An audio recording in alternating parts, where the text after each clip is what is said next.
Welcome to my channel. आज की इस वीडियो में हम एक और डिजीज़ को डिटेल के साथ स्टडी करने वाले हैं जिसका नाम है मायोसाइटस। आज की इस वीडियो में हम देखेंगे कि मायोसाइटस क्या होता है, काजेज ऑफ मायोसाइटस, कि मायोसाइटस किस वजह से हो सकती है, साइन एंड सिम्टम्स, के मायोसाइटस के होने के बाद कौन से साइन एंड सिम्टम्स जाहिर होते हैं, इन्वेस्टिगेशन में वो टेस्ट परफॉर्म करवाएंगे जिससे हम मायोसाइटस को डायग्नोज कर सकते हैं, ट्रीटमेंट प्लान विद मेडिसिन, के ट्रीटमेंट में हम कौन सी मेडिसिन दे सकते हैं ताकि हम मायोसाइटस के काजेज को और इनके साइन एंड सिम्टम्स को ख़त्म कर सकें, मेडिसिन के ब्रांड नेम्स को डिस्कस करेंगे जो कि मार्केट में या फार्मेसी पे इजीली अवेलेबल हों। तो चलिए आज की वीडियो को हम स्टार्ट करते हैं। अगर आप हमारे चैनल पे नए हैं तो काइंडली हमारे चैनल को सब्सक्राइब भी कर लें। What is मायोसाइटस? मायोसाइटस क्या है?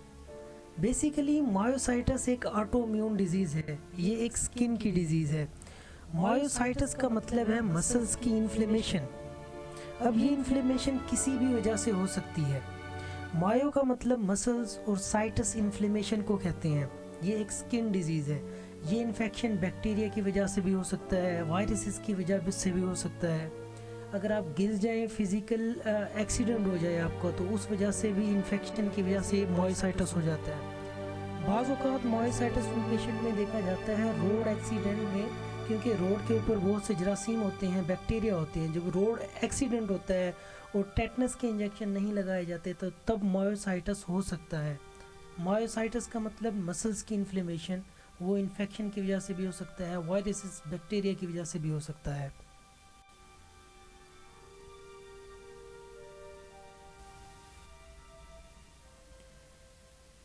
नेक्स्ट है हमारे पास साइन एंड सिम्टम्स ऑफ मायोसाइटस, कि मायोसाइटस के होने के बाद कौन से साइन एंड सिम्टम्स जाहिर होते हैं। मायोसाइटस ज़्यादातर शोल्डर, हिप और थाई में सबसे ज़्यादा पाया जाता है। पेन होगा मसल्स के अंदर, स्पेशली लोअर बैक यानी कि लंबर पेन होगा मायोसाइटस में।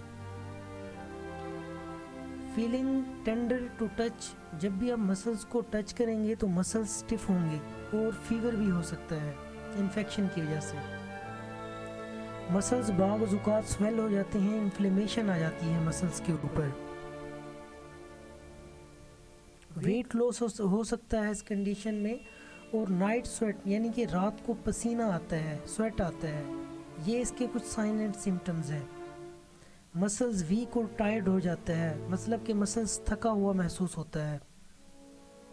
इन्फेक्शन हो सकता है, रेडनेस हो सकती है। जहाँ पर इन्फेक्शन होगा वहाँ पर इन्फ्लेमेशन होगी, और जहाँ पर इन्फ्लेमेशन होगी वहाँ पर रेडनेस होगी।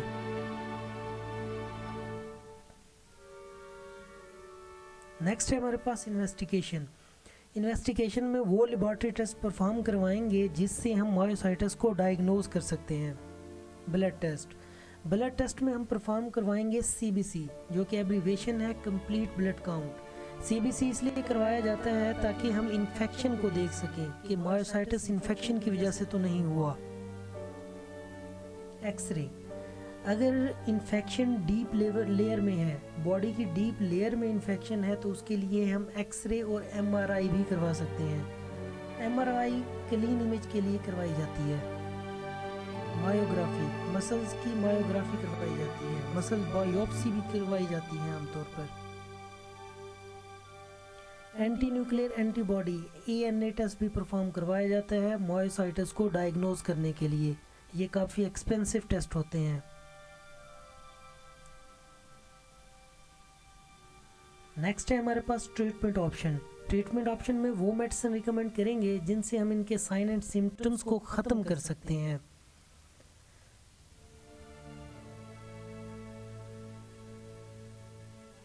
इनमें कुछ एंटीबायोटिक्स भी दी जाती हैं। एंटीबायोटिक्स का यूज़ करके हम इन्फेक्शन को और वायरसेस को ख़त्म कर सकते हैं।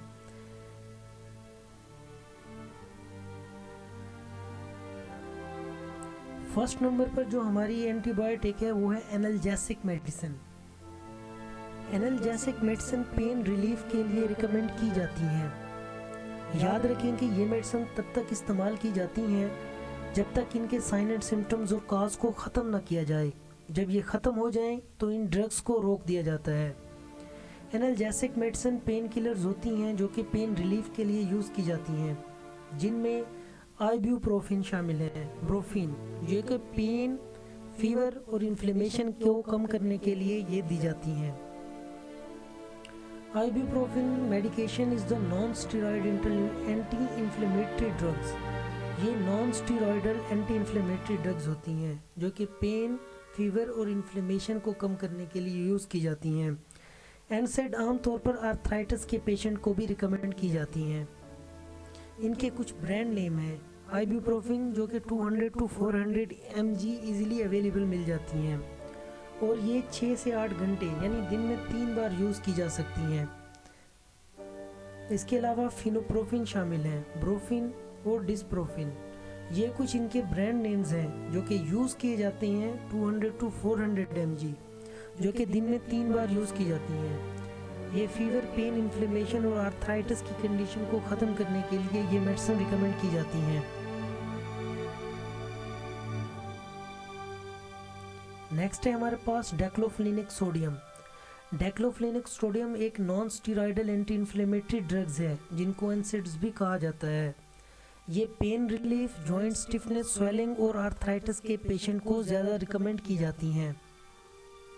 डेक्लोफेनेक सोडियम के कुछ ब्रांड नेम्स हैं जो कि इजीली फार्मेसी पे अवेलेबल हैं।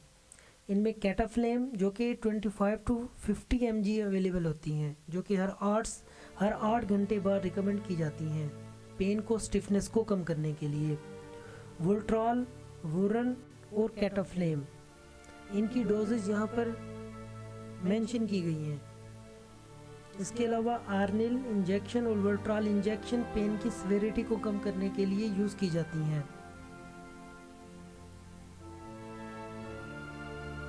नेक्स्ट है हमारे पास एंडोमेथासिन। एंडोमेथासिन एक non steroidal anti inflammatory drugs है। इनको भी एनसेड्स कहा जाता है। ये पेन को, फीवर को और स्टिफनेस को कम करने के लिए यूज़ की जाती हैं। इनके कुछ ब्रांड नेम्स हैं जिनमें इंडोसिट शामिल हैं। ये कैप्सूल फॉर्म में आते हैं 25 mg, जो कि दिन में 2 बार यूज़ की जाती हैं। ये मेडिसिन तब तक यूज़ की जाती हैं जब तक इनके साइन एंड सिम्टम्स और इन्फ्लेमेशन ख़त्म ना हो जाए। इंडिसिड और इंडोमेथासिन ये कैप्सूल फॉर्म में अवेलेबल होते हैं। इसके अलावा लियोमेटासिन ये इंजेक्शन है जो कि इंट्रामस्कुलर लगाया जाता है पेन की सेवेरिटी को कम करने के लिए। नेक्स्ट है हमारे पास पेन रिलीफ क्रीम्स।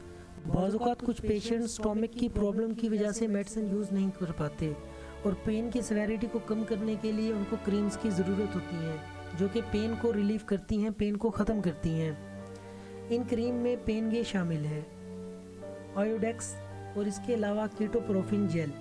ये कुछ मेडिसिन हैं, क्रीम्स हैं और जेल हैं, ये यूज़ की जाती हैं पेन को कम करने के लिए। अगर स्टोमक प्रॉब्लम की वजह से आप मेडिसिन इस्तेमाल नहीं कर सकते तो ये टॉपिकल क्रीम्स आप अपनी इन्फेक्शन की जगह पे अप्लाई कर सकते हैं और पेन की सेवेरिटी को कम कर सकते हैं। विटामिन बी कम्प्लेक्स, याद रखें कि विटामिन जितने भी होते हैं, मिनरल्स, ये बेसिकली मसल्स की रीग्रोथ के लिए और एनर्जी को फुलफिल करने के लिए यूज़ की जाती हैं। इनमें इंजेक्शंस हैं, टैबलेट्स हैं और सिरप हैं। इंजेक्शन में नेरोबियन और बेबीडॉक्स शामिल हैं जो कि इंट्रामस्कुलर और इंट्रावेनस लगाया जाता है। इसके अलावा सर्बेक्स, न्यूरोबियन और बी कॉम्प्लेक्स ये कुछ टैबलेट्स हैं जो कि विटामिन्स की कमी को पूरा करने के लिए यूज़ की जाती हैं। ये एनर्जी को रिफ़िल करती हैं।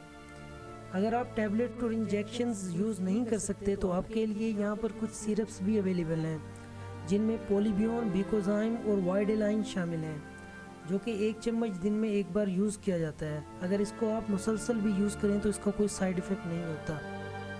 ये ज़्यादातर रूमेटॉइड आर्थराइटिस और ऑस्टियोआर्थराइटिस के पेशेंट को रिकमेंड की जाती हैं। नेक्स्ट है हमारे पास बेस्ट ट्रीटमेंट ऑप्शन। इस ऑप्शन के अंदर मेडिसिन्स का कम्बिनेशन दिया जाता है। कम्बिनेशन इसलिए दिया जाता है कि अगर कोई पेशेंट है और उसको पेन के साथ इन्फ्लेमेशन है, फीवर है और स्टिफनेस है, तो ये सब एक मेडिसिन से ख़त्म नहीं होंगी, तो इनके लिए मेडिसिन का एक कम्बिनेशन बनाया जाता है। तो इस वीडियो में मैंने बेस्ट ट्रीटमेंट ऑप्शन इसलिए रखा ताकि मैं आपको कम्बिनेशन बता सकूं। फीवर को कम करने के लिए आप फिनोप्रोफिन दे सकते हैं, जो कि आइबुप्रोफिन की एक क्लास है। पेन को कम करने के लिए आप वोल्ट्रॉल इंजेक्शन, टैबलेट और सिरप वगैरह दे सकते हैं। स्टिफनेस को ख़त्म करने के लिए, इन्फ्लेमेशन को ख़त्म करने के लिए आप इंडोमेथासिन यूज़ कर सकते हैं। सिरप फॉर्म में अगर आप मल्टीवाइटामिन यूज़ करना चाहते हैं तो पोलिब्यून एक बेस्ट ऑप्शन माना जाता है। नीरोगोयन इंजेक्शन भी लगा सकते हैं अगर आप जल्दी से विटामिन्स को रिकवर करना चाहते हैं। अगर आप हमारे चैनल पे नए हैं तो काइंडली आप हमारे चैनल को सब्सक्राइब करें, और अगर आप इन डिज़ीज़ को डिटेल के साथ स्टडी करना चाहते हैं तो डिस्क्रिप्शन में मेरी वेबसाइट का लिंक है, आप मेरी वेबसाइट को विज़िट करें।